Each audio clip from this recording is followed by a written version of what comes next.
Good morning प्यारे बच्चों। मैं Brajesh Kumar, special teacher, government model Sanskriti senior secondary school Ateli, block Ateli, district Mahendragarh. तो प्यारे बच्चों, आज मैं आपके लिए फिर से एक वीडियो लेकर आया हूँ जो हमारी सामाजिक विज्ञान की पुस्तक है कक्षा 7 की, हमारे अतीत। तो उसका लेसन नंबर 4 है मुग़ल साम्राज्य। आज हम चर्चा करेंगे मुग़ल साम्राज्य के बारे में। मुग़ल साम्राज्य कैसा था और उसके शासक कौन कौन थे, तो आज हम इस बारे में विस्तार से जानेंगे।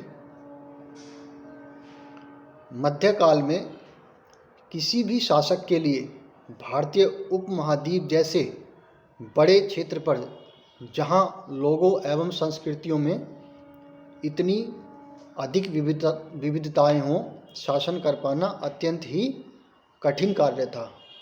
अपने पूर्ववर्तियों के विपरीत मुग़लों ने एक साम्राज्य की स्थापना की और वह कार्य पूरा किया जो अब तक केवल छोटी अवधियों के लिए ही संभव जान पड़ता था। 16वीं सदी के उत्तरार्ध से इन्होंने दिल्ली और आगरा से अपने राज्य का विस्तार शुरू किया और 17वीं शताब्दी में लगभग संपूर्ण महाद्वीप पर अधिकार प्राप्त कर लिया।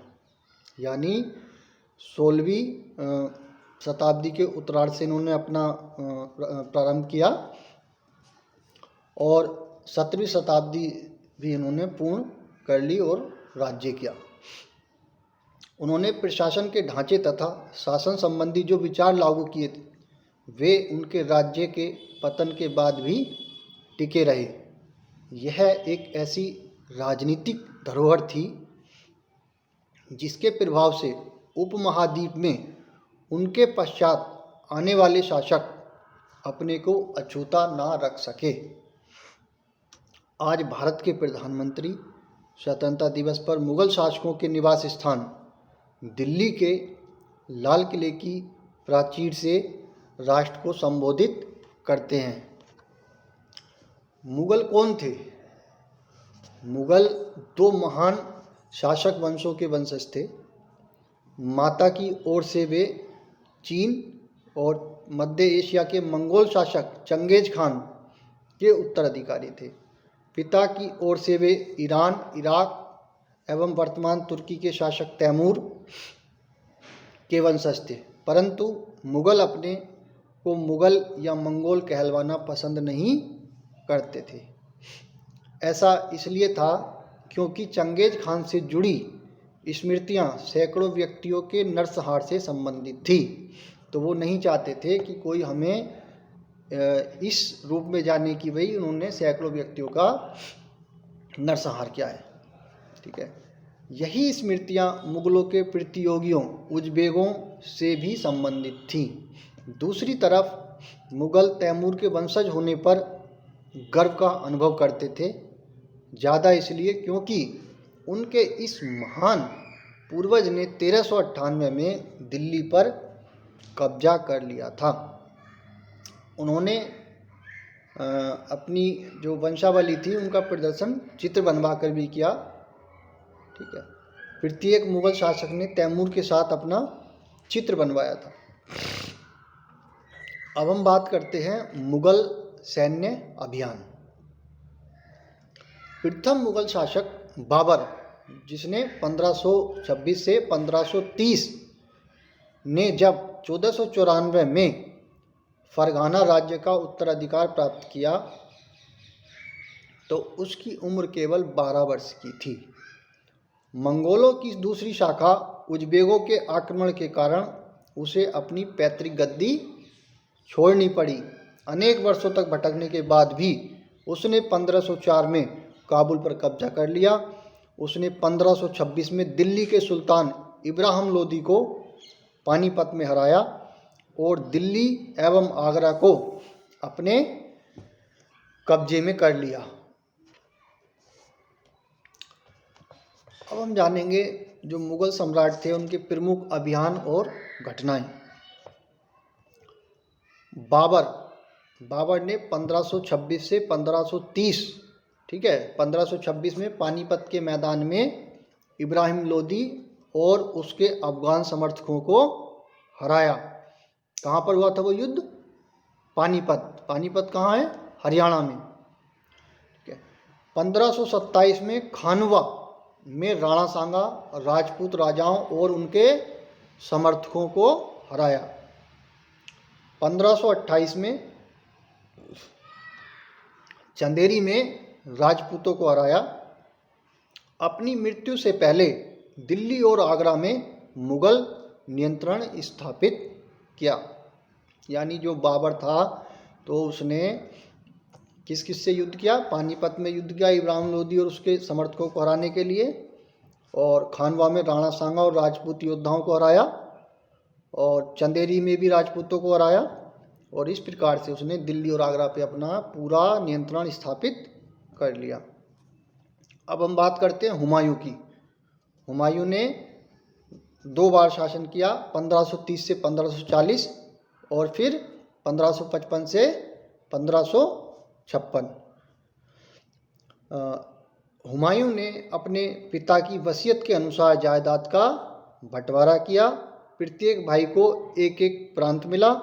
उसके भाई मिर्जा कामरान की महत्वाकांक्षाओं के कारण हुमायूं अपने अफगान प्रतिद्वंदियों के सामने फीका पड़ गया। शेर खान ने हुमायूं को 2 बार हराया, 1539 में चौसा में और 1540 में कन्नौज में। ठीक है। इन पराजयों ने उसे ईरान की ओर भागने को बाध्य किया। नंबर 2, ईरान में हुमायूं ने सफाविद शाह की मदद ली। उसने 1555 में दिल्ली पर पुनः कब्जा कर लिया, परंतु उससे अगले वर्ष इस इमारत में एक दुर्घटना में उसकी मृत्यु हो गई।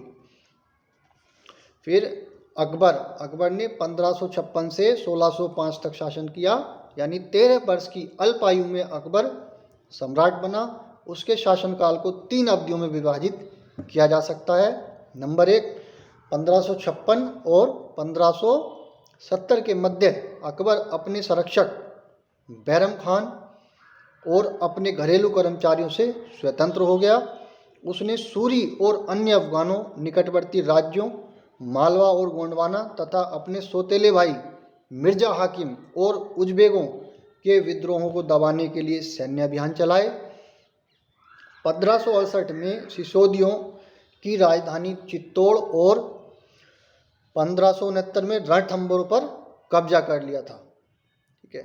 नंबर 2, 1570 और 1585 के मध्य गुजरात के विरुद्ध सैन्य अभियान हुए। इन अभियानों के पश्चात उसने पूर्व में बिहार, बंगाल और उड़ीसा में अभियान चलाए, जिन्हें 1579 से 80 में मिर्जा हाकिम के पक्ष में हुए विद्रोह ने और जटिल कर दिया। नंबर 3, 1585 से 1605 के मध्य अकबर के साम्राज्य का विस्तार हुआ। उत्तर पश्चिम में अभियान चलाए गए। सफाविदों को हराकर कांधार पर कब्जा किया गया और कश्मीर को भी जोड़ लिया गया। मिर्जा हाकिम की मृत्यु के पश्चात काबुल को भी उसने अपने राज्य में मिला लिया। दक्कन में अभियानों की शुरुआत हुई और बरार, खानदेश और अहमदनगर के कुछ हिस्सों को भी उसने अपने राज्य में मिला लिया। उसने अपने शासन के अंतिम वर्षों में अकबर की सत्ता राजकुमार सलीम के विद्रोह के कारण लड़खड़ाई। यही सलीम आगे चलकर सम्राट जहांगीर कहलवाया। फिर जहांगीर ने 1605 से 1627 तक शासन किया। जहांगीर ने अकबर के सैन्य अभियानों को आगे बढ़ाया। मेवाड़ के सिसोदिया शासक अमर सिंह ने मुगलों की सेवा स्वीकार की। इसके बाद सिखों, अहोमों और अहमदनगर के खिलाफ अभियान चलाए गए, जो पूर्णतः सफल नहीं हुए। जहांगीर के शासन के अंतिम वर्षों में राजकुमार खुर्रम, जो बाद में सम्राट शाहजहां कहलाया, ने विद्रोह किया। जहांगीर की पत्नी नूरजहां ने शाहजहां को हाशिए पर धकेलने के प्रयास किए, जो असफल रहे। फिर शाहजहां 1627 से 1658 ये उसका शासनकाल था। तो दक्कन में शाहजहां के अभियान जारी रहे। अफगान अभिजात खान जहान लोदी ने विद्रोह किया और वह पराजित हुआ। अहमदनगर के विरुद्ध अभियान हुआ जिसमें बुंदेलों की हार हुई और ओरछा पर कब्जा कर लिया गया। उत्तर पश्चिम में बल्ख पर कब्जा करने के लिए उज्बेकों के विरुद्ध अभियान शुरू हुआ जो असफल रहा। परिणाम स्वरूप कांधार सफाविदों के हाथ में चला गया। 1632 में अंततः अहमदनगर को मुगलों ने के राज्य में मिला लिया गया और बीजापुर की सेनाओं ने सुलह के लिए निवेदन किया। 1657 से 1658 में शाहजहां के पुत्रों के बीच उत्तराधिकार को लेकर झगड़ा शुरू हो गया। इसमें औरंगजेब की विजय हुई और दारा शिकोह समेत उसके तीनों भाइयों को मौत के घाट उतार दिया गया। शाहजहां को उसकी शेष जिंदगी के लिए आगरा में कैद कर दिया गया। औरंगजेब 1658 से 1707 उसका शासनकाल रहा। 1663 में उत्तर पूर्व में अहोमों की पराजय हुई परंतु उन्होंने 1680 में पुनः विद्रोह कर दिया। उत्तर पश्चिम में यूसुफजई और सिखों के विरुद्ध अभियानों को अस्थायी सफलता मिली। मारवाड़ के राठौड़ राजपूतों ने मुगलों के खिलाफ विद्रोह शुरू कर दिया। इसका कारण था उनकी आंतरिक राजनीति और उत्तराधिकार के मसलों में मुगलों का हस्तक्षेप। मराठा सरदार शिवाजी के विरुद्ध मुगल अभियान में प्रारंभ में सफल रहे परंतु औरंगजेब ने शिवाजी का अपमान किया और शिवाजी आगरा स्थित मुगल कैद खाने से भाग निकले। उन्होंने अपने को स्वतंत्र शासक घोषित करने के पश्चात मुगलों के विरुद्ध पुनः अभियान चलाए। राजकुमार अकबर ने औरंगजेब के विरुद्ध विद्रोह किया जिसमें उसे मराठों और दक्कन की सल्तनत का सहयोग मिला। अंततः वह सफाविद ईरान भाग गया। अकबर के विद्रोह के पश्चात औरंगजेब ने दक्कन के शासकों के विरुद्ध सेनाएं भेजी। 1685 में बीजापुर और 1687 में गोलकुंडा को मुगलों ने अपने राज्य में मिला लिया। 1698 में औरंगजेब ने दक्कन में मराठों जो छापामार पद्धति का उपयोग करते थे के विरुद्ध अभियान का प्रबंध स्वयं किया। औरंगजेब को उत्तर भारत में सिखों, जाटों और सतनामियों, उत्तर पूर्व में अहोमों और दक्कन में मराठों के विद्रोहों का सामना करना पड़ा। उसकी मृत्यु के पश्चात उत्तराधिकार के लिए युद्ध शुरू हो गया। उत्तराधिकार की मुगल परंपराएं क्या थी? मुगल ज्येष्ठ अधिकार के नियम में विश्वास नहीं करते थे जिसमें ज्येष्ठ पुत्र अपने पिता के राज्य का उत्तराधिकारी होता था, क्योंकि प्राचीन काल में ऐसी मान्यता थी कि जो सबसे बड़ा पुत्र है वही राज्य का उत्तराधिकारी होगा। परंतु जो मुगलों की परंपराएं थी उसमें ऐसा नहीं था। उसमें इसके विपरीत उत्तराधिकार में वे शहदायद की मुगल और तैमूर वंशों की प्रथा को अपनाते थे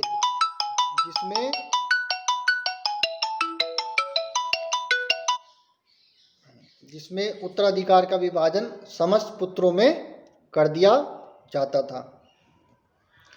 मुगलों के अन्य शासकों के साथ संबंध, तो मुगलों ने उन शासकों के विरुद्ध लगातार अभियान किए जिन्होंने उनकी सत्ता को स्वीकार करने से इनकार कर दिया।